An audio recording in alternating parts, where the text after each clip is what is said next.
Hello, my name's Jess Bromowski and I am the American pop specialist at my art broker. Keith Haring's market has definitely been visible this year.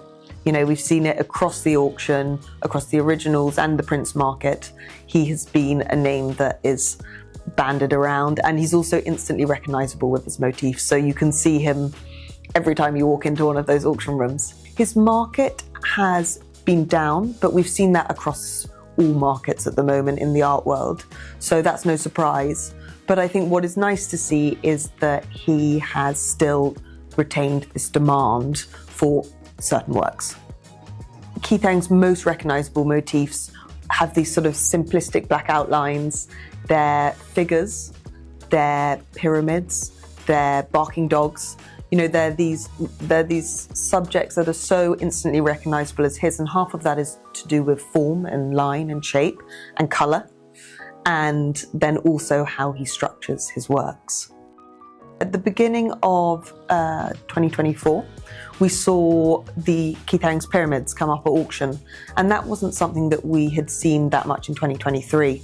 You know, then it was much more about the Andy Mouse and those other instantly recognizable Keith Haring works, but pyramids seem to really break some records. It's those lower value, entry level works that are getting the most demand. And so works like the pyramids or Keith Haring's pop shops have become incredibly popular. They're the ones people are looking at the moment, and it's brought not only new collectors in, but other collectors looking to expand their collections.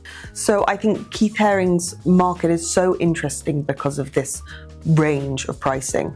You don't need to be a buyer at the top of the market. You can still own a work by Haring for £10,000, £50,000. And what we're seeing is works like Keith Haring's Pop Shop, where you can acquire the full set, which is obviously priced higher, but in that you can also own the individual pop shops that make up the complete sets. So you have such a range of works from £25,000 all the way up. And just like other American pop artists like Warhol, there is demand in having the complete sets, but it's not necessary. You can have an incredibly charming, playful image of just one. That the most in-demand pop shop works are down to opinion. You know, you have red, and there are people who are looking for the bright red color, or they're looking for the bright blue color, or they're looking for one of the little dogs to be appearing in it because they love the dog motif. Or they're looking, you know, one of the most popular pop shops is the Best Buddies, and it's not inappropriate, as some of Keith Haring's works are. It's just friendly, and it's got two people with their arms around each other, and it resonates to so many people.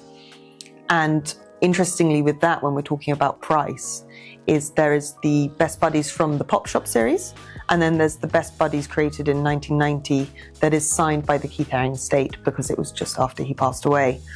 And one is larger in size and one is smaller, and they come with different prices as well. I think that in 2025, with the Keith Haring market, I hope to see more pop shops. Their prices are just climbing, and from what we can see, the demand is not slowing down.